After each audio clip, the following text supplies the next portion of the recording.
경계, 장애를 말하다. 10개씩 5가지가 나오는데요. 세금의 장애, 수음에서 드러나는 장애, 그리고 상음에서 드러나는 장애, 행음에서 드러나는 장애, 그 다음에 식음에서 드러나는 장애. 그 중에 이제 세금에서 드러나는 것은 뭐가 보이고 들리고 뭐 이런 것들을 말하는 거고요. 수음은 이제 우리가 이제 느낌으로 받아들여지는 거니까요. 느낌, 뭐 비마, 희마, 너무 슬퍼하고 너무 아파하고 뭐 이런 거 있잖아요. 그런 걸 나타내고 그렇습니다. 수행을 하는 사람들에게 나타나는 현상이에요. 근데 이제 수행을 하지 않는 사람도 참고할 게 많이 있죠. 그러면 수행을 하지 않는 사람에게 나타나는 장애, 우리 수행을 하지 않고 일상생활하는 사람들에게 나타나는 일상생활 속에 마구니의 경계라고 해야 되나, 장애라고 해야 되나, 힘든 거잖아요. 장애는 힘든 거잖아요. 이것 때문에 힘들다라는 것은 첫째가 무력이죠. 무력 때문에 다 알아, 여러분들. 무력을 조절하지 않으면, 극복하지 않으면, 이 무력 마구니야. 무력 마구니. 조절하지 않으면 쉽지 않다. 무력 마구니. 물질에 대한 욕심. 그 다음 애욕. 사람에 대한 사랑. 남녀가 서로 사랑하고, 부모, 자식이 서로 사랑하고, 친구끼리 서로 사랑하고, 애욕. 물질에 대한 애착, 사람에 대한 애착. 이것이 장애가 돼. 마구니. 이 마구니가 한 번씩 이 안으로 들어와가지고 우리가 마구니에 물들어 있어요. 옳지 않은 생각은 다 마구니에 물들었다고 생각하면 됩니다. 그래서 무력과 애욕, 그리고 자존, 스스로 자존감, 자존심에 대한 애욕, 자존심에 대한 욕심, 자존심에 대한 명예, 인정욕구, 인정받고자 하는 인정욕구 등등의 내가 괜찮은 사람 같다라는 이런 것에 대한 스스로 자존에 대한 이런 것이 장애가 돼서 마구니가 될 수가 있죠. 그리고 식욕이 있죠. 식욕. 먹는 것에 대한 역시 이것도 장애가 됩니다. 이런 등등의 또 쉬고자 하는 수면욕이 있죠. 좀 부귀 영화를 누리면서 좀 누리면서 쉬고 싶은, 남들보다 더 좋은 차를 타고, 더 좋은 집에서 자고, 더 좋은 데를 여행하고 싶은 이런 것들을 수면욕구, 쉬고자 하는 욕구입니다. 이런 것이 우리를 장애하게 한다. 그럼 이런 걸 어떻게 해야 되냐? 그러면 금욕을 해야지. 이거는 이제 부리는 거잖아요. 마음이 일어나는 거고, 막 치성하고 이렇게 해서 막 올라가는 거라면 이것을 금에서 떨어뜨릴 노력을 하다 보면, 금욕을 완전히 다 하라는 건 아니지만 금욕을 해야 되는 이유는, 이거는 이 욕심들은, 이 장애들은 끝없이 계속해서 더 성장을 하려고만 해. 더 욕심을 더 부리고 싶고만 해. 그러니까 금욕은 이걸 떨어뜨려야 되는 거잖아요. 그래서 떨어뜨리는 작용을 하다 보면 상승과 하강 작용을 계속 반복하다 하다 보면 원리를 이해하게 돼요. 원리를 이해하면 그러면 거기에서 떠날 수 있어요. 여기서도 마찬가지 50변마장을 얘기하는 이유는 원리를 이해하면 그러면 거기에서 자유로울 수가 있는 거예요. 이 욕에서 자유로운 방법은 금욕만 해야 된다라는 게 아니고, 금욕, 상승운동, 하강운동, 하강운동이라 할 수 있는 금욕을 하다 보면 상승과 하강을 반복하게 돼요. 그러다 보면 그 이치를 알게 되고 거기서 떠날 수 있게 되는 거죠. 자, 289페이지. 288, 89페이지가 이제 세금의 경계입니다. 세금의 10가지 경계인데, 처음에는 몸이 걸림이 없다고 그랬죠. 10가지 장애가 나와요. 몸이 마음대로 갈 수 있는 거. 두 번째는 이제, 그래가지고 지난 시간에 의생신에서 유체 이탈하는 거, 그런 얘기도 한번 그랬습니다. 그리고 몸속에 벌레를 끄집어내는 그런 경계도 있다라고 했고, 그리고 허공에서 설법을 듣는 그런 얘기하면서 무함마드가 그렇게 됐다라고 그런 얘기를 했습니다. 그 다음에 네 번째는 부처세계가 나타난다라는데요. 289페이지 6번째, 7번째 줄 보면 또 이러한 마음으로 맑게 드러나고 밝게 통하여 안에서 일어난 광명이 발하여 밝아지면 시방 세계가 도로 연부당 빛으로 변해서 모든 종류가 부처님 형상처럼 보이게 되는 거예요. 이거 너무 좋은 거잖아요. 와, 부처님처럼 보이는 거 여러분들이 전부 다 아니 그 똥파리 이런 것도 부처님처럼 보이고 바퀴도 부처님처럼 보이고 다 부처님처럼 보이게 되는 거예요. 여러분들 화장실 갔는데 푸세식 갔는데 냄새가 풀풀 나는데 부처님의 냄새인가? 이렇게 그렇게까지 천광대에 앉아 계시고 일전 부처가 주위에 둘러 있으며 100억의 국토와 연꽃이 동시에 나타나는 모습을 보게 됩니다. 모든 부처님 동시에 나타나는 모습을 보고요. 이런 마음의 영혼이 신령하게 깨달음에 물들어 그 마음의 광명이 밝아져서 모든 세계를 비추는 것이다. 이 원리를 얘기하죠. 마음이 밝아져서, 마음의 광명이 밝아져서 모든 세계를 비춘다고 했습니다. 성인이 된 증거는 아니다. 그렇게 부처님처럼 다 보여도 그게 성인이 된 증거는 아니다. 성인이 되었다는 마음을 내지 않으면 훌륭한 경계, 칭찬합니다. 이건 너무나 훌륭한 경계라고 칭찬은 하겠지만 성인이 되었다는 생각을 내게 되면 곧 많은 마구니의 유혹을 받게 된다. 야, 이거 너무 좋은 거다. 나는 잘하고 있네? 잘했다. 라는 생각이 좀 더 크기만 하면 이런 일이 일어나면 기분이 좋죠. 당연히. 뭐든 다 부처님처럼 보이는데 화도 안 날 거 아니에요. 마음이 항상 늘 기분이 되게 좋을 텐데 그러면 내가 수행을 잘했는갑다 이렇게 생각이 들 거예요. 근데 그것이 좀 약간 오버하면 그것이 마구니들을 끌어들여 유혹하게 되는 많은 마구니들이 나 안에 들어오게 되는 거고, 그렇지 않고 이것은 성인의 경지가 아니네, 내가 더 열심히 해야 되네 라고 한다면 그러면 훌륭한 경계라는 것입니다. 그 다음에 5번째, 칠보 빛깔이 막 나타납니다. 뭐 4번째, 5번째, 여기 나오는 건 다 좋은 경계예요.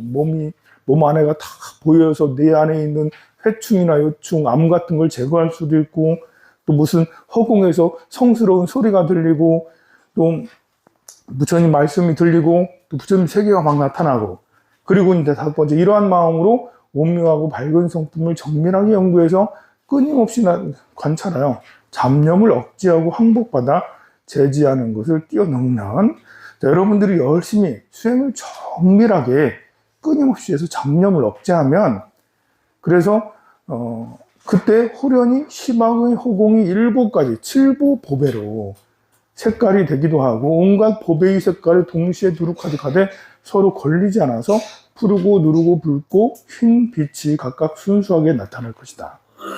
여러분들이 이제 이렇게 참선 명상을 이렇게 하고, 주로 이제 뭐 산이든 들이든 집이든 명상을 하고 탁 문을 열고 쫙 나가면 정말 세계가 형형색색 밝고 빛나고 화려하지는 않지만 그래도 막 이 보이는 빛깔이나 형상들이 너무 좋은 거예요. 그리고 새소리가 막 나고 이러면 그 소리가 천상에 있는 듯한 그런 느낌이 막 나고 그래요. 명상을 쭉 하다 보면. 기도하다 보면 봐도 그럴 거예요. 여러분들이 기도를 2시간 쫙 하고 나서 문 열고 밖에 나가니 참 이렇게 느낌이 평상시엔 아무렇지도 않은 것이 느껴지는 것이 정말 즐겁고 보기가 좋고 듣기가 참 좋고 그렇게 되는 것이 됩니다. 그래 되나요? 네. 네. 어쩌다 네, 매일매일 그렇게 되는 것이 더 훌륭한 경계고요. 어쩌다 되는 거는 조금 덜 떨어진 거다. 그런 걸 몰랐다 이러면 더 열심히 하세요. 더 열심히 해야 됩니다. 수행하면 기분이 좋아진다는 게 그런 거예요. 온갖 법의 색깔이 동시에 두루 가득, 이렇게 컬러풀하게까지는 저도 본 적은 없습니다만 여기에서는 정말 법의 색깔이 동시에 나타난답니다. 푸르고 누르고 붉고 흰빛이 각각 순수하게 나타나고요.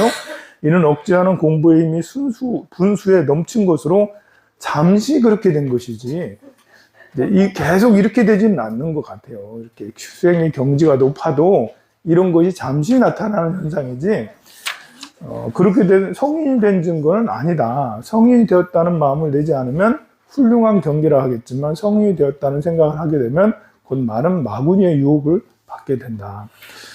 이런 일이 일어나면 여러분들은 나도 그럴 것이고 우리 모두 여기에 빠지게 돼요. 야, 이런 일들이, 나 이런 것들을 경험했다 이러면서 다시 또 이런 일이 안 일어나나? 이러면서 그런 기대를 하면서 은근한 기대를 하면서 또 수행을 하게 돼요. 그게 또 번뇌가 되는 거예요. 또 이러한 마음으로 연구하고 맑고 환하게 밝아져서 정밀한 빛이 이번 6번째입니다. 찬란하지 않으면 갑자기 밤중에 어두운 방 안에서 갖가지 물건을 보되 대낮과 다르지 않아. 깜깜한 밤중에도 다 보이는 거예요. 깜깜한 밤, 달이 떴나? 아닌데? 다 보이네? 이러면서 깜깜한 밤중에도 다 보인다. 대낮처럼. 이것은 마음이 세밀하여 보는 능력이 치밀하여 맑아져서 이제 안근이 밝아진 거죠. 보는 능력이 치밀하고 밝아져서 어두운 데까지 통해 보는 것인데 잠시 그렇게 된 것이지 늘 그런 것이 아니다.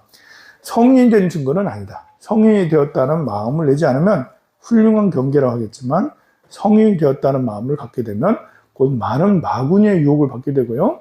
그 다음에 7번째, 또 이러한 마음으로 텅 비고 원흉한 데에 원만하게 들어가면 온몸이 후련히 풀이나 나무와 같아져서 불로 태우거나 칼로 베어도 조금도 아픔을 느끼지 못하여.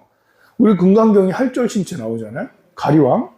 가리왕에게 할절신체 당했는데도 그냥 가리왕은 아무렇지도 않은 느낌이 뭐 칼로 베이는지 안 베이는지 몰라. 오히려 가리왕에게 자비심으로 네가 참 안타깝다라고 했던 그런 대목이 나오는데요. 여기에 바로 그 능경에서 그 경계를 얘기하네요. 이것은 세금에서 나오는 10가지 장애 중에 6번째 장애가 바로 7번째 장애, 7번째 장애가 바로 몸이 초목 같아져서 불로 태우거나 칼로 베어도 조금도 아픔을 느끼지 못한다. 수행을 하면 이 정도 경지는 돼야 되지 않겠습니까? 이제 그 불에 태울 수도 없으면 비록 그 살을 깎더라도 마치 나무를 깎는 것과 같으니 이것은 정밀하게 수행하여 5가지 대상인 물질을 떨쳐버리고 4대의 성품을 밀어내서 한결같이 순수한 경지를 향해 들어간 것이 때문이다. 잠시 그렇게 된 것이지. 그러니까 그 몸이 이제 금강불개라고 소림사에서 많이 그 수행을 열심히 해서 금강불개에 몸을 얻었다라는 게 이제 도검불침이라고 하잖아. 칼로 아무리 몸을 잘라도 칼이 들어가지가 않아. 그 여러분들 무협 영화 보면 많이 나오잖아요. 도검불침. 그 경지가 부처가 돼서 그렇게 되는 게 아니다. 세금의 경계 중에 7번째 경계에 그런 경계가 있을 수 있다. 그러니 성인이 된 거는 아니다. 성인이 되었다는 마음을 내면 곧 많은 마구니의 유혹을 받게 된다. 그 다음에 8번째, 이러한 마음으로 깨끗함을 성취하여 마음을 깨끗이 한 공부가 지극하면 문득 큰 땅덩어리와 시방의 산과 강이 모두 다 부처님 나라를 이루어 7가지 보배를 다 갖추어서 광명이 두루 가득하고, 이 부처님은 불국토를 보는 거예요. 불국토를. 이게 불국토구나. 부처님의 국토를 느끼는 거예요, 이제. 가득하고 황하의 모래같이 많은 부처가 허공에 두루 가득하게 보이거든 누각과 궁전이 화려하며 아래로는 지옥을 보고 위로는 천공을 보되 막힘이 없으리니. 이 경지는 대단하네요.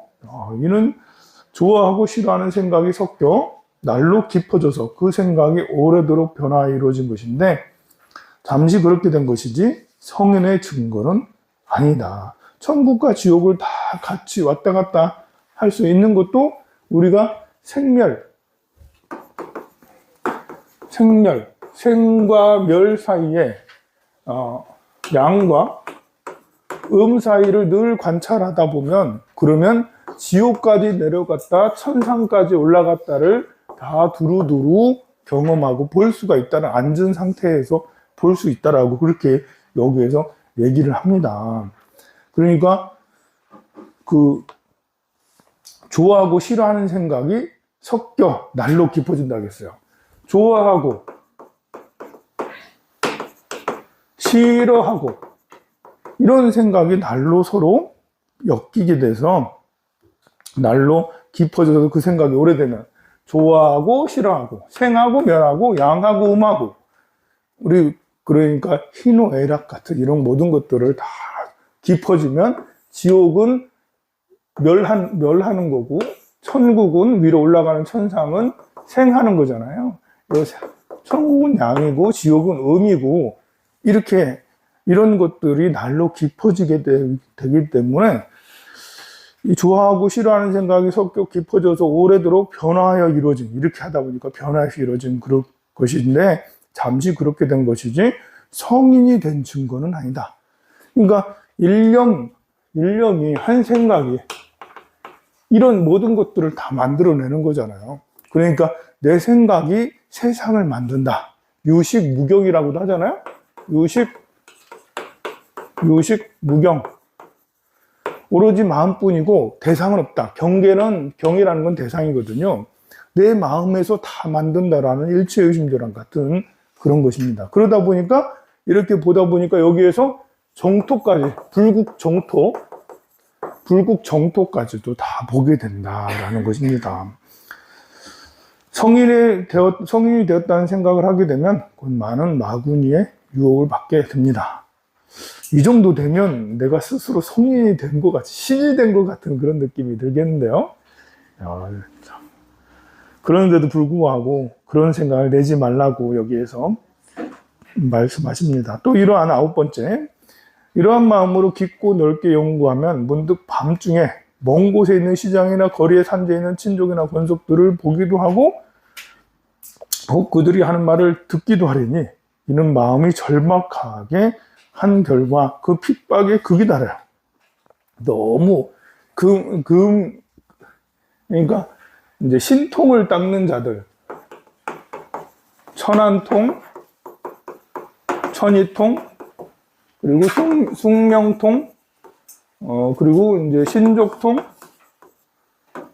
그리고 타심통. 자, 이런 신통을 닦는 자들은 금욕이 필수예요. 금욕이 막 억누르는 거예요. 이렇게 스스로 억누른다는 느낌으로 하는 건 아니지만 이런 것들을 이제 이렇게, 그러니까 재물욕, 성욕 이런 것들, 모든 것들을 멀리하고 오로지 자기가 수행하는 호흡에 집중한다든지 아니면 다른 자기 주문에 집중한다든지, 그러니까 다른 욕망들이 억눌러지잖아요. 그러니까 여기에서 눈의 힘이 강해지고 귀의 힘이 강해지고 그리고 마음의 힘이 강해지고 그리고 전생을 보게 되고 몸을 이동할 수 있게 되는 이런 것들이 생기게 되는데요. 이 신통들을 여기에서 이제 그 9번째 말하게 됩니다. 우리가 전식득지라고 해가지고 오근을 수행을 열심히 하면 성소작지를 이룬다. 성소작지. 이 성소작지가 바로 천안통, 천이통, 신족통, 타심통 등을 이루는 게 성소작지예요. 눈, 귀, 코, 혀 이런 것들이 굉장히 발달된다라는 거예요. 그래서 그런 신통이 일어나는 거고요. 6번째 육식을 전식득지하면 묘관찰지를 얻게 되죠. 천안통. 여기에서 천안통이 두 가지 의미가 있어요. 보는데 무한하다라는 게 있고, 다른 또 천안통은 심력이 무한하다. 묘관찰지라는 보는 힘이 하늘의 눈으로 보는 것 같다. 관찰을 하는 힘이. 그래서 6번째 의식을 전식득지하면 묘관찰지를 얻고, 7말라식을 전식득지하면 평등성지를 얻게 되고, 그 다음에 아뢰아식, 제8 아뢰아식을 전식득지하면 대원경지를 얻게 된다고 했는데, 여기서 말하는 성소작지, 이것도 성인의 경계가 아니다. 물론 묘관찰지 평등성지를 얻어도 성인의 경계는 아니다. 성인의 경계에 들었다라고 생각하는 순간 마구니의 유혹에 시달리게 된다라는 말씀입니다.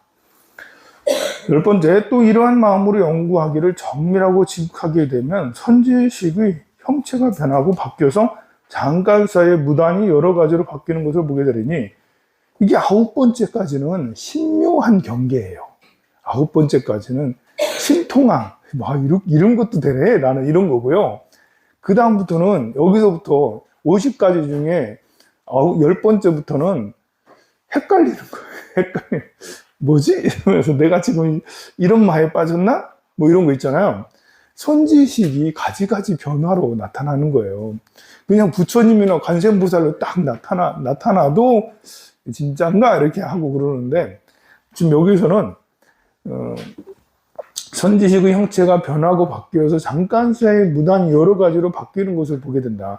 이 삿된 마음으로 인하여 도깨비가 들렸거나 아니면 천마가 그 마음 속에 들어가서 담서 없는 설법을 하되 오묘한 이치를 통했다고 하는 것인데, 잠시 그렇게 된 것이지 성인이 된 춤은 아니다. 성인이 되었다는 마음을 내지 않으면 마구니의 일은 사라지겠지만 성인이 되었다는 마음을 가지게 되면 많은 마구니의 유혹을 받게 된다. 그래서 선지식이 형체가 변하고 바뀌어서 여러 가지로 나타난다. 그래서 그 자장율사도 그렇잖아요. 자장율사도 열반하실 때 그 어디요, 이제 정선에 있는 절 이름이 뭐지? 태백 정암사에서 자장율사 열반하셨는데, 그때 이제 그 한 노인이 막 이렇게 거의 죽어가는 노숙자 노인이 삼태기에다가 죽은 강아지, 거의 죽어가는 강아지를 들고 와가지고는 거기 그 시자에게, 동자승에게 큰 스님 계시냐? 큰 스님 좀 뵈러 왔다. 이러니까 노숙자인 것 같아가지고 큰 스님 없다라고 하고 출타하셨습니다라고 하고 그냥 보냈어요. 매정하게. 그러자마자 돌아서면서 이렇게 몸이 훅 변하더니, 이렇게 선지식이 변하는 거잖아. 산신령처럼 탁 변하고, 강아지는 갑자기 강아지도 훅 변하더니 푸른 사자로 쫙 변하고, 그 사자를 타고 둥둥둥둥 가시는 거예요. 그걸 보고는 동자승이 큰일 났다 싶어서 큰 스님한테 빨리 가가지고 알렸는데 이미 선지식은 가셨고, 그래서 그 말을 듣고는 피를 토하고 열반해 드셨다. 이제 그렇게 자장율사가 그렇게 열반하셨다거든요. 그러니까 자장율사의 경계도 이런 경계인 거예요. 이런 경계. 선지식이 변화하여 나타나. 이런 얘기는 저기도 많이 나타나잖아요. 저 양양 그 낙산사에 홍련암 얘기도 그렇잖아요. 홍련암 얘기도 의상 스님이 관음 기도를 열심히 해가지고 관세음보살을 칭견했다라는 그 얘기를 듣고는, 원효 스님도 나도 관세음보살을 칭견하겠다라고 해서 열심히 갔는데, 가다가 이제 어떤 여인을 만나게 되잖아요. 벼 이삭을 줍는 여인에게, 여인, 제가 지금 그때 굶었는가 봐요. 배고프다고 좀 달라고 했더니, 올해 흉년이 들어가지고 아무것도 축적이밖에 없어요. 그래서 할 수 없이 이제 바람 맞고 가시고, 그러다가 또 이제 빨래터에 가가지고 이제 빨래하는 아가씨한테 물 좀 주시오. 이렇게. 물 좀 달라고 했더니, 달거리 하던 그 물인데, 이렇게 해가지고, 피 묻은 빨래였거든요. 거기에 있는 그 물을 떠가지고 주는 거예요. 에이씨. 그래서, 욕은 안 하셨겠지만, 그래서 버리고 그냥 또 가셨어요. 그렇게 해서 나중에 이제 파랑새가 이제 신발을 이렇게 하는 걸 보고는 그때서야, 내가 관음보살을 2번, 3번이나 칭견할 수 있었는데, 다 놓쳤구나. 벼 이삭을 줍는 여인도 관세음보살이었고, 빨래한 여인도 관세음보살이었다라고 파랑새가 얘기를 해주는 거예요. 관세음보살님 이런 수월 관음도 보면 대나무 꼭 있거든요. 관세음보살님 바닷가에 계시기 때문에 바닷가 해수 관음할 때 대나무 숲 항상 있고, 거기에 동굴 속에 앉아 계시는데 거기에 보면 파랑새가 항상 있어. 그래서 원효스님 할 때도 파랑새가 그거 알려줬거든. 그래서 그걸 이러면서 더 이상 갈 필요 없다. 이제 물 먹었다 해서 낙산사까지 안 가고 가다가 그냥 다시 돌아가십니다. 원효스님이. 근데 글렀다 이러면서 글렀다. 그런 것처럼 원효스님의 경계도 여기에서 지금 세금에서 10번째 나타나는 그런 경계가 선지식이 변화하여 나타난다라는 것입니다. 다나나 이와 같이 선나에 나타나는 10가지 마구니의 경계는 모두 세금에서 작용하는 마음이 서로 얽혀있기 때문에 나타나는 것이니, 중생이 미련하고 어두워서 스스로 헤아리지 못하고 그러한 인연을 만났을 때 혼미해서 스스로 깨닫지 못하고 성인의 경지에 올랐다고 말하면서 큰 거짓말을 하게 돼요. 믿없는 구덩이 무간지옥에 떨어지나니 너희들은 반드시 부처님 말씀을 간직하여 내가 멸도한 뒤 말법 세상에 전하여서 여러 중생들로 하여금 그러한 이치를 깨닫게 하고 천마들로 하여금 틈을 얻지 못하게 하여 바른 법을 잘 보호하고 지켜주어서 최상의 도를 이루게 하라 했습니다. 그 다음에 수음에서 나타나는 10가지 장애. 네, 수음이 뭔 줄 알아야 되겠죠? 이걸 읽다 보면, 이런 게 수음이구나, 라는 세금, 수음, 세금에서 나타나는 10가지 경계를 보니까 보고 듣고 하는 이런 것들이잖아요. 이렇게 몸이 있으니까 나타나는 현상들이에요. 눈이 있고 귀가 있으니까 나타나는 현상들인데, 수음은 이제 내가 뭔가를 받아들이는 느낌, feel, 감정, 감각, 이런 걸 생각하면 돼요. 저 선남자가 산마지를 닦아서 사마타 가운데 세금이 다 없어진 이는 모든 부처님의 말씀을 보는데 마치 거울 속에 비치는 자기 모습을 보는 것 같아. 부처님 말씀을 마음을 보는데 거울 속에 비치는 자신을 보는 것 같대. 정말 정미로운 경계죠. 이 정도 수행을 하기가 쉽지가 않은데요. 얻는 것이 있는 듯 하면서도 작용할 수가 없는 것이 마치 귀신 들린 사람이 손발이 멀쩡하고 보고 듣는 것도 의욕이 없는데 마음이 객기나 사기에 접촉되어 움직일 수 없는 것 같으니 그것을 수음의 구역이다. 마음이 그렇게 객기나 사기에 접촉되어서 마음이 움직일 수 없는 이런 게 있어. 마음이 굳어져 버린 거야. 그러니까 너무 우울해지거나 너무 이렇게 기쁘거나 뭐 이런 것, 그런 마무니가 나타납니다. 이건 이제 좀 이따 보면 나타나는 것들을 알 수가 있어요. 만약 귀신이 들린 증세가 사라지면 그 마음은 몸을 떠나 도리어 제 얼굴을 보게 되어서 가고 머무는 행동이 자유로워져서 다시는 걸림이 없으리니 이를 이름하여 수음이 다 끊어졌다고 하느니라. 그러니까 수행하다 보면 수음의 이 10가지 경계를 맞닥뜨릴 수밖에 없고 이거를 잘 무난하진 않을 수도 있지만 잘 극복하고 제어를 하는 것이 수행의 과정 중에 하나가 될 거예요. 자, 사람은 견탁에서 벗어나게 되리니 그 까닭을 핥아보면 견탁이라는 것은 보는 것에 대한 장애입니다. 볼 견자라는 것은 관찰한다라는 거죠. 어떻게 인지하고 관찰하는지 이런 겁니다. 텅 비고 밝은 허망한 생각으로 근본을 삼았기 때문이다. 수음에서 허망한 생각이라는 것은 뭔가를 이렇게 변형시키지 못하는 거예요. 내가 느낌을 받았어. 여러분들 첫인상이 너무 좋으십니다. 거사님, 보살님. 첫인상이 그냥 죽여요. 이제 그 인상이 안 바뀌어. 이게 안 바뀌어. 이것이 이제 수음에서 오는 나의 느낌의 장애. 너는 몇 살이니? 8살이에요. 그럼 내년은 몇 살이 될 거야? 그 답을 못 하는 거야. 그냥 8살인 거예요. 8살. 안 변하는, 생각을 하면 8살에서 내년이면 9살 더하면, 1년 더하면 9살이잖아요. 이건 이제 그런 생각을 할 수가 있는 거고, 수음의 장애는 그게 아니고, 그냥 2살, 3살 아이처럼 뭔가 느꼈으면 안 변하는 거예요. 배고프면 울어버리는 거야. 그냥 안 바뀌어. 밥 줄 때까지 계속 우는 거야. 뭐가 욕심이 생기면 아이들 그렇잖아. 뭘 갖고 싶으면 눕잖아. 그냥 그런 것 같은 이런 장애가 수음의 장애인 겁니다. 그걸 보고 여기서 말하는 수음에서 말하는 텅 비고 밝은 허망한 생각을 그 수음에서는 그걸 말하는 거예요. 아나나 저 선남자 가운데 있어서 찬란한 광명이 비치는 보고는 이게 첫 번째입니다. 마음이 열려서 안으로 억제함이 분수에 지나치면 후련히 그곳에서 한없이 슬픈 마음이 생겨나서 연민심이 일어나는 거예요. 여기서 슬픈 마음 연민심입니다. 한없이 연민심이 일어나는 거예요. 그래가지고는 목이나 등의 따위를 보는 것까지 마치 어린아이처럼 여기게 돼요. 연민하는 마음. 모기를 봐도 안타깝고 파리를 봐도 안타깝고 바퀴를 봐도 안타까워요.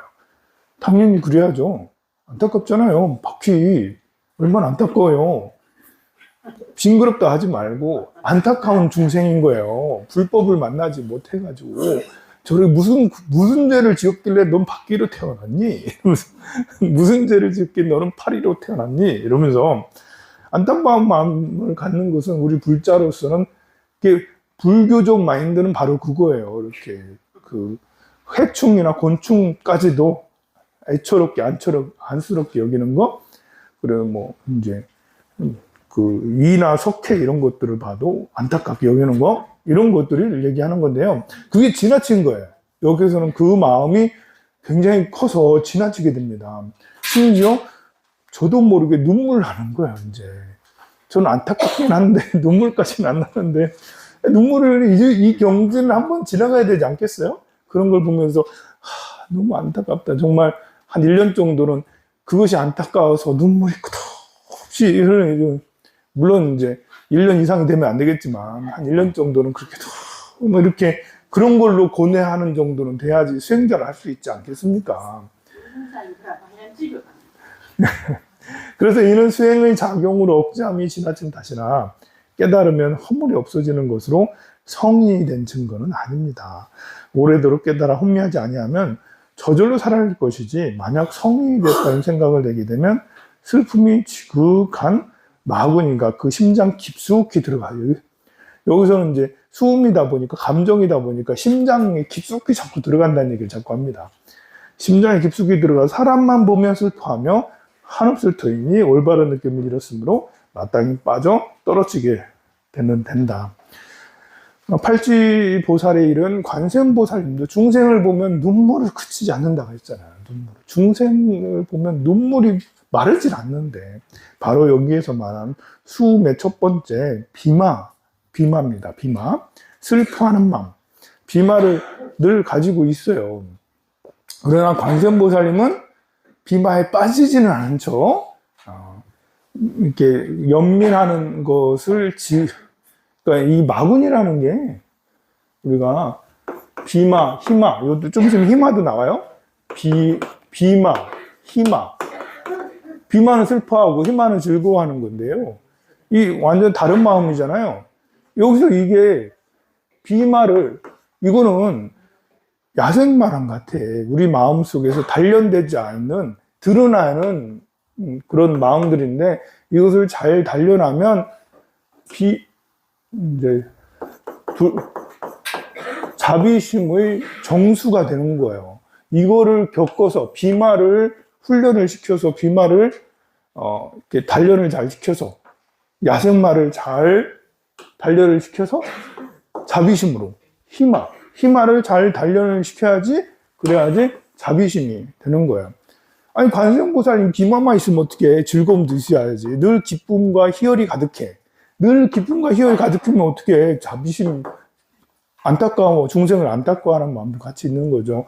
그게 자유자재하게 잘 돼 있는 것이 자비심이라고 할 수가 있습니다. 자는 기쁘며, 여기 희마는 자잖아. 비마는 비고, 자하고 비를 말하는 거예요. 그 다음에 자만하는 것이 나오네요. 자만하다 광마를 만난다. 광마. 미친다는 거네요. 아나나 또 선정 가운데 모든 선남자가 세금이 사라지고 수음이 명백하여 순승한 모습이 앞에 나타나는 것을 보고 감격함이 분수에 지나치면 갑자기 그 마음속에 한없는 용기가 생겨서 용맹스럽고 날카로워지며 모든 부처님과 같다는 생각을 하게 되어 삼아승지급을 한 생각에 초월할 수 있다고 여긴다. 이제 그냥 내가 너무 대단하다 여기게 되는 거, 용맹마 또는 광마라고 얘기합니다. 용맹심이 막 불끈불끈 일어나는 거야. 용맹심이 일어나는 건 좋은 거예요. 우리에게 지금 용맹심이 없잖아. 내가 21일 동안 잠을 자지 않고 관세음보살을 해야지. 이러면서 이제 관세음보살을 10만 번씩 매일 해야지. 이렇게 해가지고 딱 이렇게 안 자고, 잠도 안 자고 또 이렇게 21일 밤낮을 졸지 않고 또 하는 이런 것은 용맹한 마음이 나오지 않으면 될 수가 없거든요. 우리는 시작하지도 않잖아요. 포기해. 나는 그렇게 할 수 없어. 나는 나는 잠을 이길 수 없고, 나 그런 마음도 가치도 없고, 뭐 이러면서 안 하는데, 여기서는 지금 용맹심을 일단 내는 거예요. 너무 훌륭하지 않아요? 진짜 용맹심. 우리가 발심이 중요하지만, 우리가 발보리심이 제일 중요하죠. 깨달음을 얻겠다라는 발보리심. 이것은 시작이잖아요. 시작. 이제 나도 깨달음을 이뤄야지. 근데 이제 이것은 이제 종자를 심은 거야, 종자. 근데 이 종자가 싹을 튀고 올라와야 되잖아요. 여기에 이 계란 아래서 이렇게 그 병아리가 나오는 그것이 힘든 거야. 알은 있잖아. 알은 있어요. 근데 병아리가 이거 껍질을 뚫고 나와야 되는 것처럼 종자도 시에 이 껍질을 뚫고 나와야 되는데 이게 이제 참 어려워요. 그래서 용맹심이 내가 지금까지 중생으로 이렇게 사는 것이 너무 안타깝다. 내가 이래가지고 안 된다. 라면서 이것을 보고 참선하는 스님들은 분심이라고 그랬어요. 참선할 때 세 가지 마음이 중요하다고 했거든요. 분심, 발심, 또 뭐지? 분심, 발심. 아유, 다 까먹었네. 이게 분심을 정말 중요하게 하다고 여겼는데 그 분심이 바로 용맹심이에요. 내가 이거밖에 안 된다는 거. 신심, 분심, 의심. 참선할 때는 삼심. 참선의 삼심은 신심, 분심, 의심인데요. 신심은 발보리심이고요. 이제 발심을 하는 거고요. 분심은 용맹심이고 의심은 이먹고 그 참선에서만 해당되는 거예요. 뭘까? 나는 누구인가? 물론 이제 꼭 참선에서만 해당되는 건 아니고 연부를 하더라도 나는 뭘까? 나는 어디서 태어났다 어디로 가는 걸까? 뭐 이런 마음, 우리의 근본적인 의심, 나의 근본 의심이 있잖아요. 그런 것이 강렬할수록 더 수행에 집중을 하게 되는데요. 그 중에 분심은 바로 용맹심을 말하는 거예요. 용맹심이 있어야지 이 종자를 싹을 틔워서 이게 이 얼음장 같은 땅 위를 툭 뚫고 올라오는 거잖아요. 그러니까 용맹심이 없으면 수행의 성장이 이루어지지가 않은 거예요. 그래서 누군가 여러분 주위에서 용맹하게 정말 막 맨땅 헤딩하듯이 용맹하게 기도하거나 정진하는 모습을 보면 밥 사주세요. 그 사람에게 밥 사주세요. 그 사람에게 선물을 가지고 너무 잘한다라면서 이런 사람 만나기 어렵거든요. 잘 없잖아. 여러분들 주변 다 놀러 갈 생각만 하고 돈 쓸 생각만 하지 그 열심히 할 생각을 하는 사람 잘 없어요. 자, 그러나 그것이 지나치는 경우가 있다. 그것이 지나쳐서 용맹스럽고 날카로워지며 부처님과 같다는 생각을 하게 된다. 그러면 오래도록 분명하게 다음 페이지 294 오래도록 분명하게 깨달아서 혼미하지 아니하면 저절로 사라지겠지만 만일 성인이 되었다는 생각을 내게 되면 미친 비구 마구니가 그 마음 깊숙이 들어간다. 그러니까 내가 성인이 되었다는 생각을 하면 미친 마구니, 광마죠, 광마. 이게 오버하는 거예요. 자기가 대단한 사람처럼 이렇게 한때 용맹심을 내 가지고 용맹하게 정진했어. 그럼 겸손해져야지. 그게 아니고 이제 내가 그랬으니까 그 마음이 지나쳐서 광마가 드는 거예요. 광마가 심장에 들어가서 자기만 제일 잘한 것 같고 막 이런 거죠. 그래서 사람만 보면 자랑을 하면서 비길 데 없을 정도로 아만이 생겨. 내가 이렇게까지 했는데 라면서 내가 그래서 뭐 어떤 경계를 얻었다라는 자랑 막 하고 막 이래요. 위로는 부처님도 보이지 않고 아래는 사람도 보이지 않을 터이니 이게 광마에 쌓이면 이 예불도 할 줄 모르고 뭐 경전도 해석할 줄 모르면서 계속 그 얘기만 하는 거예요. 내가 그렇게 열심히 용맹하게 해서 내가 그 정도 경제했고 이렇게 했다. 이 얘기만 자꾸 하는 거예요. 그러면서도 본인이 몰라. 본인이 이제 옆에서 볼 때는 저 스님 너무 심한데? 맨날 똑같은 5년 전에도 그 말씀을 하시더니 지금도 그 말씀을 하시고 계속 그 만나는 사람한테만 그 얘기 지치지도 않는가 봐. 그 말을 하는데 그러면 본인은 모른다니까요. 이제 자기가 큰 스님으로만 생각하고 나는 이만큼 얻었다고만 생각하고 옆에서 볼 때, 이건 아닌데, 이렇게 생각이 듭니다. 바로 여기서 말한 대로, 아만이 생겨나 위로는 부처님도 보이지 않고 아래로는 사람도 보이지 않을 터이니 올바른 느낌을 잃었으므로 당연히 빠져 떨어지게 된다. 이러면 이제, 자기는 스님, 공부 다 하는 스님 맞아요? 라고 하는데, 얘기를 안 해. 얘기를 안 하는데, 이제 거짓으로 다 했지? 라고 하기도, 잘 모르는 사람한테는 다 했지? 라고 하고, 좀 아는 사람한테는 맞아요? 라면, 딴 얘기 하지. 딴 얘기. 그러면서도 수행은 또 안 해. 이게 이제 광마에 빠지는 그런, 용맹마에 빠지는 그런, 우리, 참선하는, 열심히 용맹했던 분들한테 나타나는 현상들 중 하나입니다.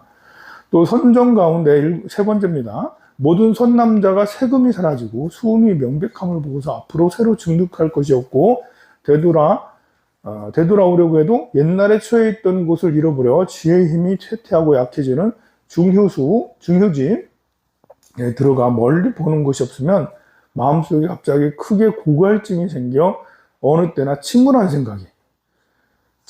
생각이 일어난다. 침묵하다라고 하는데요. 침울한 생각이 흩어지지 않아 그것을 가지고 부지런히 정진한 현상이 여기리니, 그래서 수행을 열심히 하다 보면 마음속 어떤 고갈증이 생겨요. 그래서 부지런히 정진한 현상이라고 여긴다. 내가 열심히 정진하지. 침울한 생각에 빠져 있으면서도 열심히 정진하고, 침울해 하면서도 열심히 정진해.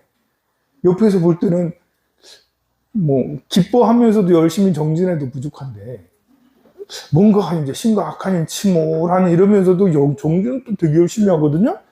나는 공부하고 있다라고 생각을 하니까요. 이런 공부 중에 나타날 현상일 수도 있는데요. 이 마음을 닦되 지혜가 없어서 스스로 잃어버린 탓이니 깨달으면 허물이 없어지는 것이라 성인이 된 증거는 아니다. 기억하는 마구니가 그 마음속에 깊이 들어가 아침 저녁으로 마음을 움켜쥐고서 한 곳에 매달려 있으리니 올바른 느낌을 잃었으므로 당연히 빠져 떨어진다. 그러니까 어떠한 기억에 계속 집착을 하는 것을 여기서 말하는 침묵하다가 기억의 마구니에 빠진다. 어떠한 부분을 계속, 그 기억을 계속하면서 수행을 하는 거예요.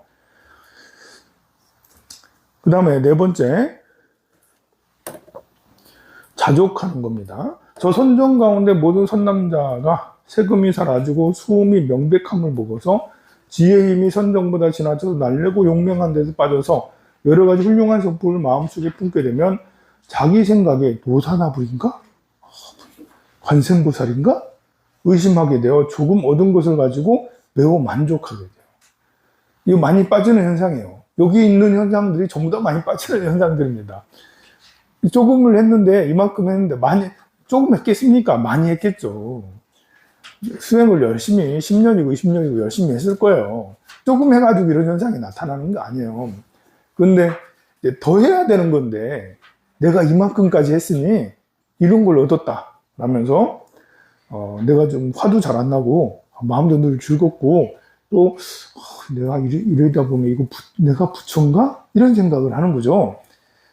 그래서 매우 만족하려니 이런 마음을 씀에 있어 항상 살피지 못하여 지혜의 소견에 빠진 탓이니 깨달으면 허물이 없어지는지라 성인이 된 증거는 아니다. 만약 성인이 되었다는 생각을 하게 되면 하열한 것으로도 쉽게 만족할 줄 아는 마구니가 그 마음 깊숙이 들어가서 사람만 보면 스스로 말하기를 나는 비길 데 없는 최상의 진리를 증득했노라 라고. 자, 이것은 나는 비길 데 없는 최상의 진리를 증득했노라 라는 것은 거짓말일까요? 진실일까요? 거짓말일까요? 참말일까요? 거짓말일까요? 참말일까요? 이게 어렵습니다. 우리가 거짓말을 어디까지 거짓말이라 고 참말을 어디까지 참말. 본인은 나는 얻었다라고 지금 여기 이렇게 지족하는 마에 빠졌잖아요. 나는 진짜 수행했어요. 그리고 이게 관세음보살의 경지에 이르렀습니다. 내가 볼 때는 나는 관세음보살인 거예요. 그럼 사람들한테 저는 관세음보살의 경지를 얻었습니다. 라는 것이 참말일까요? 거짓말일까요? 어렵죠? 참말일까요? 거짓말일까요? 내가 믿고 있는 거를, 내가 진실이라고 믿는 거를 이야기를 했어. 지구는, 태양은 지구를 돌아요. 태양은 지구를 돌아요. 진실일까요? 아니, 참말일까요? 거짓말일까요? 아니, 나는 태양이 지구를 돈다고 그렇게 배웠어. 어렸을 때부터. 옛날엔 그랬잖아요. 10세기, 11세기까지만 해도 태양이 지구를 돌아요. 그렇게 생각을 했어요. 그래서 나는 그렇게 알고 그렇게 말을 했어요.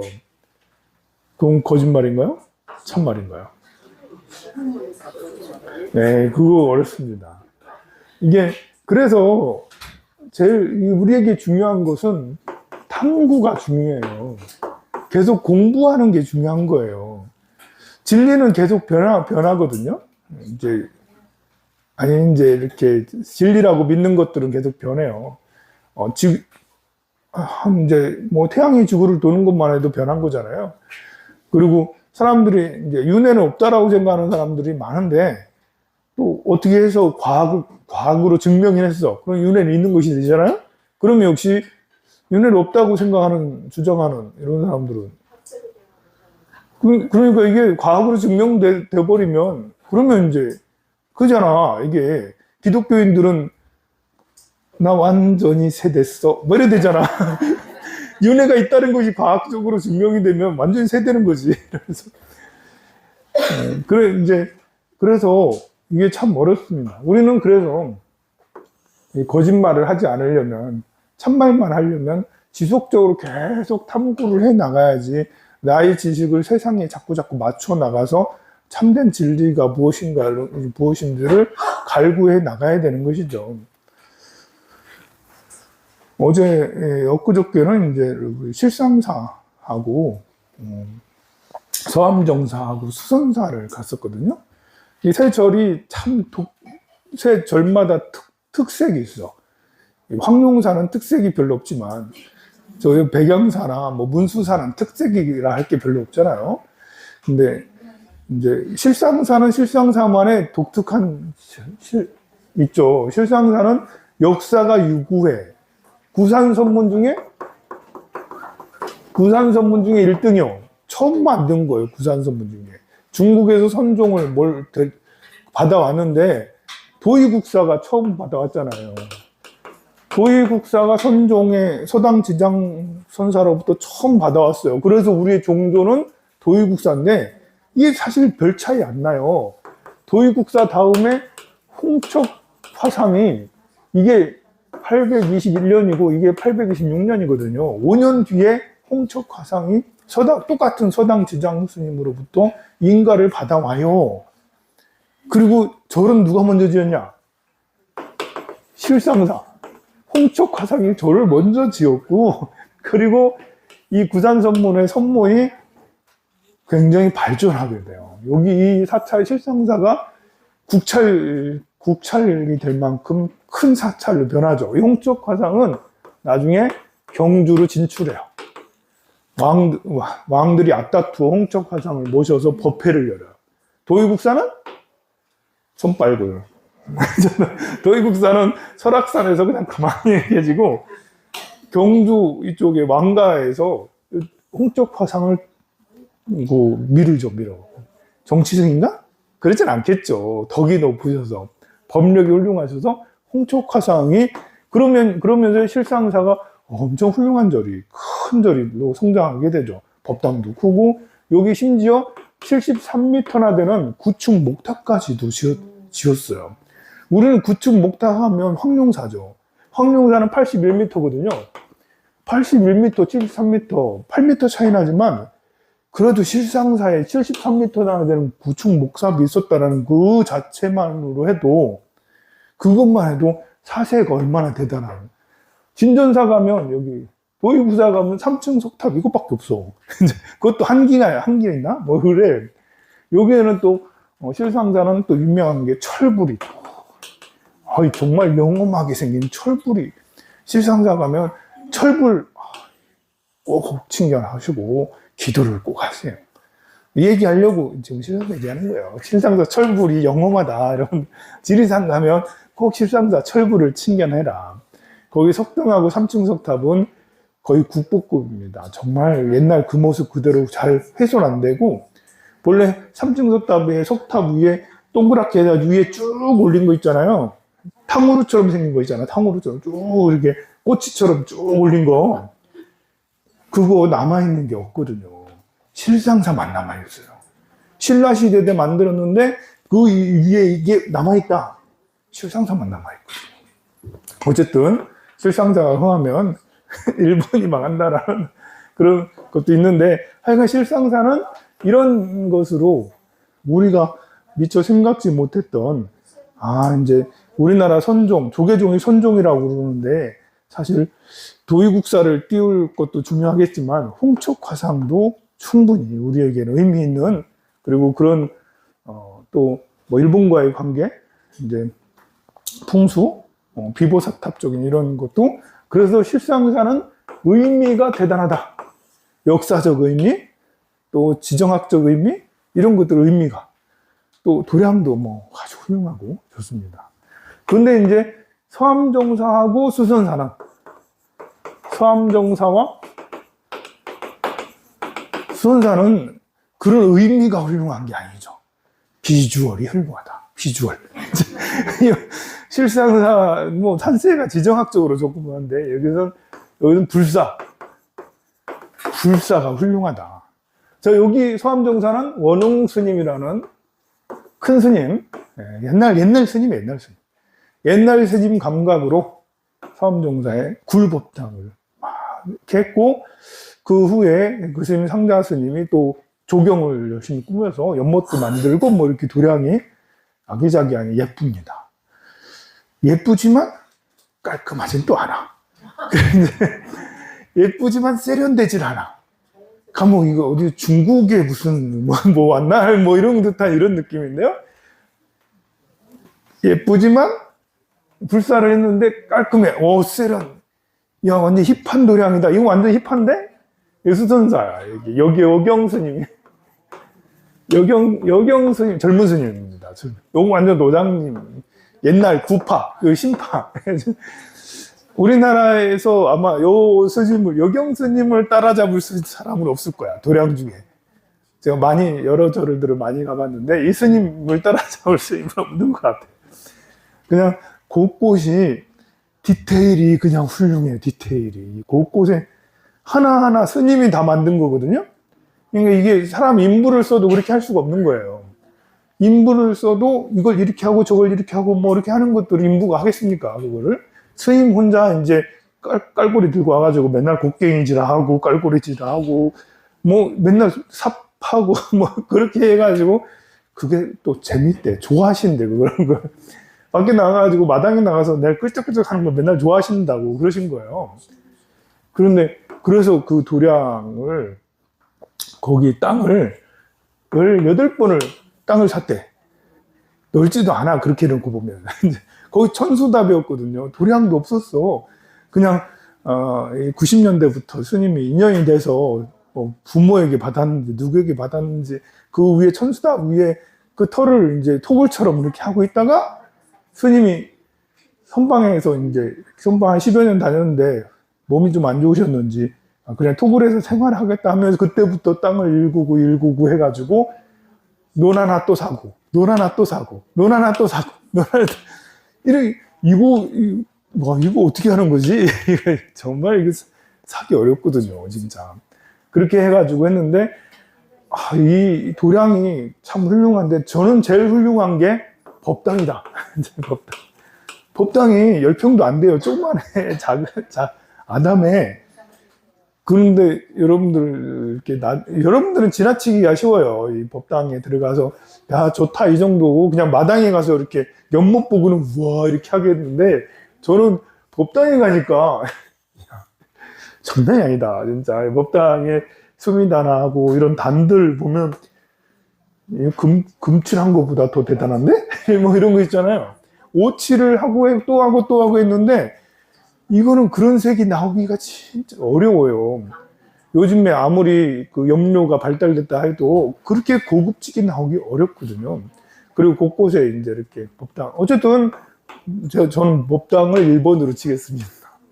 비용도 어마무시하게 들어갔겠죠. 그렇게 오치를 수십 번을 해드리려면. 하여간에, 요 옛날 스님의 불사. 지금 이 수선사는, 스님의 감각이, 스티브 잡스 뺨친다. 스티브 잡스 뺨친다. 정말 대단한 것이었습니다. 자, 계속해서 한 번씩 다들 가보고 한번 잘 느껴보세요. 세 개의 도량이 전부 다 훌륭해요. 그 다음에 295페이지 8번째 줄. 또 저 선정 가운데 모든 선남자가 세금이 사라지고 수업의 명백함을 보고서 새로 증득할 것을 얻지 못하고 옛 마음은 이미 없어져서 예전과 지금을 두루 보고 스스로 어렵다는 생각을 내게 되면 마음이 호련히 끝없는 근심이 생기고, 여기서는 이제 마음이 끝없이 근심이 생긴다. 우수마에 빠진다는 거예요. 스스로 어렵다는 생각, 정말 부처되기 어렵네. 이 팔만대장경은 왜 이렇게 안 헤어져? 왜 이렇게 몸은 자꾸 늙어가? 왜 자꾸 졸음만 오고 그래? 뭐 이렇게 호련히 끝없이 근심이 생기는데 마치 바늘방석이 안 든 것 같고 독약을 마시는 것 같아서 살고 싶은 마음이 없어지는 거예요. 제가 이렇게 처음에 출가해서, 이제 수도암에 출가해서 이제 안거를 보내는데, 그때 정말 수행을 열심히 하던 궁현 스님이라고 계셨어요. 저희 이제 이렇게 같은 문중, 수도암 문중인데, 스님께서는 그냥 밤새 정진하는 것은 일상이야. 잘 졸지도 않으셔. 그렇게 용맹이 정진하고, 또 이렇게 옛날에 대승사 용맹 정진이 유명했거든요. 지금은 안 하지만, 2000년대 초반부터, 2000년 전후부터 한 10년도까지인가요? 그때는 대승사가, 21일 정진, 또는 이제 용맹 정진, 또 한 철에도 하기도 해. 그 절에는 고운사에서 그랬어. 고운사에 큰 스님 계실 때, 90일을 18시간씩 수행을 짜는 거예요. 시간을. 좌선 시간을 18시간이에요. 24시간 중에 18시간을 짜면 어떻게 되냐면, 저녁 6시에 입설을 하면, 그 다음날 6시. 18시에 입설을 하면, 그 다음날 6시에 방선하는 거예요. 밤새 좌선하는 거죠. 졸면 때립니다. 죽비 나갑니다. 졸면 때려요. 그리고 이제 7시, 8시. 1시간 아침 공양하고 1시간 정도 또는 7시에 할 때도 있어요.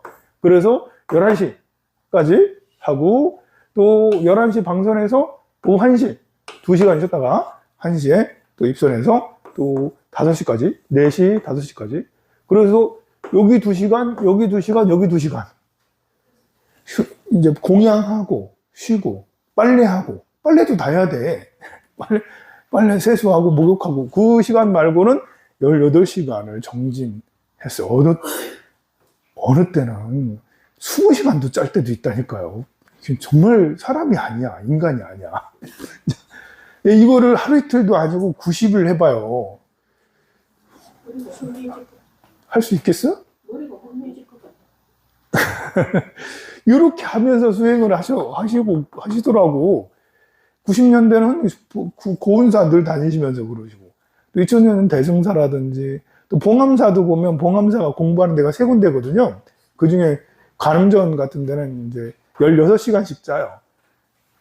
좀 심하게, 이거는 이제 죽음의 조고, 이건 죽는다, 이거고. 요거는 이제 용맹정진, 용맹하고, 약간, 한 담이 약간 내리면 16시간을 짜요. 좌선하는 시간만 16시간인 거예요. 이러면 가행정진인데, 이것도 사실은 힘들어, 너무 힘들어. 14시간은 좀 할만해요, 14시간은. 한 4시간 자고 하는 거니까. 여기는 2시간 자고 하는 거고, 여기는 4시간 자고 하는 거고, 여기는 안 자는 거고. 재우는 시간이 없어. 이렇게 하기를 한 철씩, 90일씩, 또는 3년 결석까지 하네? 3년 결사하면 미치는 거지, 이게. 저는 안 되더라고요. 아무래도. 21일 한번 가서 경험 삼아 해봤어, 나도. 한다고. 대승사에 항상 그렇게 하고 막 그랬거든요. 안 되더라고요. 죽비를 얼마나 많이 맞았는지. 돌아서면 맞고, 돌아서면 맞고, 또 맞고, 또 맞고. 나만 제일 많이 맞아. 이렇게. 자, 그렇게 용맹정지를 하는데, 그 스님께서 나중에 이제 너무 열심히 하셔서 그런가, 2010년 정도인가요? 그때는 2010년이 되기 전인가? 상기병이 왔어요. 상기병이라고 스님들이 많이 겪는 병 중에 하나예요. 상기병은 자꾸 머리가 아픈 거예요. 이렇게 자꾸 기가 위로 올라오니까 이먹고 이렇게 참선을 하다 보면 자꾸 여기는 이런 신경이 자꾸 쓰이는 거죠. 자꾸 이렇게 생각이 많아서 그런지 이제 하여간 상기병이 와가지고 머리가 아파서 앉을 수가 없는 거지. 그래서 행선 많이 하고 또 앉으면 또 머리 아프고 자꾸 이렇게 기가 막 위로 올라오고 그러니까 심장이 두근두근하고 막 이래 되거든요. 그러더니 어느 순간에는 몇 년 또 지나고 나서는 돌아가셨어. 여기 강원도 삼척에도 신흥사가 있거든요. 신흥사 뒤에 암자에서 홀로 계시다가 돌아가셨거든요. 정말 아까운 스님인데, 그러니까 여기 그 스님께서 여기에 이런 마에 빠지신 것 같아. 여기 나오잖아, 지금. 호련히 끝없이 근심이 생기는데, 마치 바늘방석에 앉은 것 같고, 독약을 마시는 것 같아서 살고 싶은 마음이 없어서 항상 사람들에게 자신의 목숨을 끊어주어 빨리 해탈하게 해달라. 이건 자성스님하고는 다른 거예요. 자성스님 이런 마에 빠져서 열반하셨다면 제가 존경하고 참 제때마다 찾아가지고 다 인사드리고 하겠는데 평생 사시는 모습이 이거하고는 수행하고는 관계가 멀으셨기 때문에 이거는 이렇게 이런 마에 빠져서 하는 것보다는 딴 생각이 들으셔서 그러셨겠죠. 자, 이런 수행 중에 방편을 잃었기 때문이다. 이제 여기서 이렇게 나옵니다. 수행 중에 방편을 잃었다. 자, 그 스님도 몇 년 동안 그렇게 고생을 하셨거든요. 그러면 누군가 옆에서 도와주거나 옆에서 이렇게 되거나 이래야 되는데 그것도 옆에서 해줄 수 있는 사람이 또 있나요? 이제 본인도 마음에 들어야 되는 거고. 근데 그렇게 방편을 이렇게 끌어주는 사람도 잘 만나기 어렵고. 본인도 이것도 해보고 저것도 해보고 약도 먹어보기도 하고 산에도 다녀보기도 하고 다 해보셨겠죠. 그런데도 이 방편이 잘 잡혀지질 않아. 그러니까 방편을 잃었어. 방편을 잃고 나서 그래서 허물이 없어지는지라 성인이 된 증거는 아니다. 만약 성인이 되었다는 생각을 내게 되면 한 부분으로 항상 근심하는 마구니가 그 마음에 깊숙하게 들어가 손에 칼을 잡고 제사를 깎으면서 죽기를 좋아하기도 하고 덜은 항상 근심하며 산속 깊숙이 들어가. 참 그렇죠. 손에 칼을 잡고 제사를 깎으면서 죽기를 좋아하기도 하고 덜은 항상 근심하며 산속 깊숙이 들어가 사람을 보려 하지 않으리니 올바른 느낌을 잃었으면 당연히 빠져 떨어지게 돼요. 그 스님의 제자가 광우 스님이에요. 광우 스님의 은사 스님이 궁현 스님이에요. 우리 한국 수작의 수행자의 거의 1인자라 할 만큼 수행으로 날린 스님이 궁현 스님이었는데 그 광우 스님이 이제 98년인가 99년에 출가를 했어요. 그때 궁현 스님이 이제 해인사 선방에 있었고 나는 해인사 태솔당에 방장시자로 있었고 그리고 광우 스님이 이제 방장시자실로 올라왔어. 방장시자로 이렇게 올라와서 나랑 같이 이제 큰 스님 밥 해드리면서 같이 있었거든요. 그러면서 큰 스님께서 너는 궁현이 상자해라 이러면서 이제 그 궁현 스님이 선방에만 다니는 스님이라서 상자가 없거든요. 선방에만 다니는데 무슨 상자가 있겠어요. 그때 해인사에 살면서 큰 스님도 궁현 스님 무척 사랑하셨거든. 수행 잘하니까.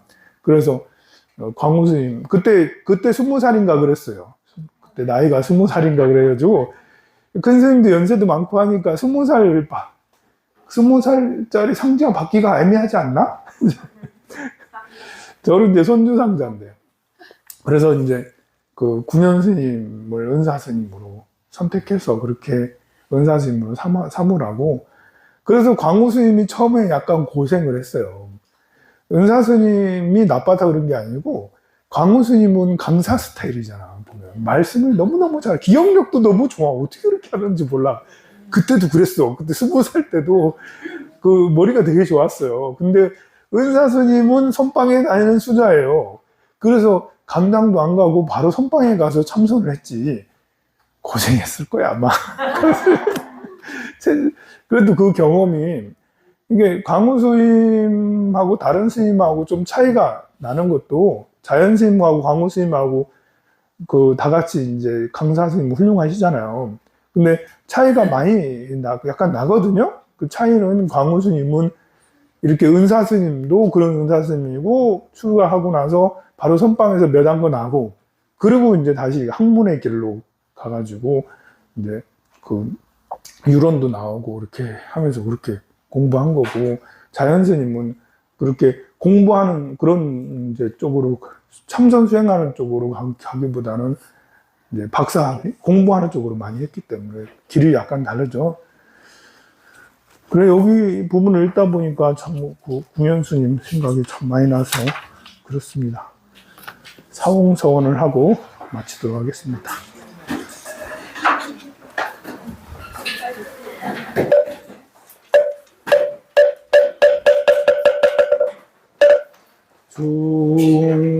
중생을 다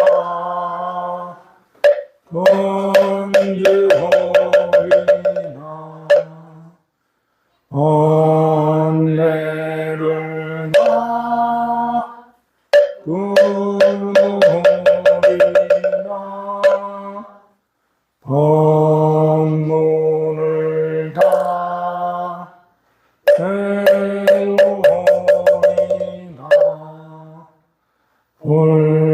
불도를 다 이루리라. 우리 21일 날은 새알비비러 오시고요. 20일 날은 팥죽 드시러 오시고, 25일 날은 바자회로 오세요. 정불하세요.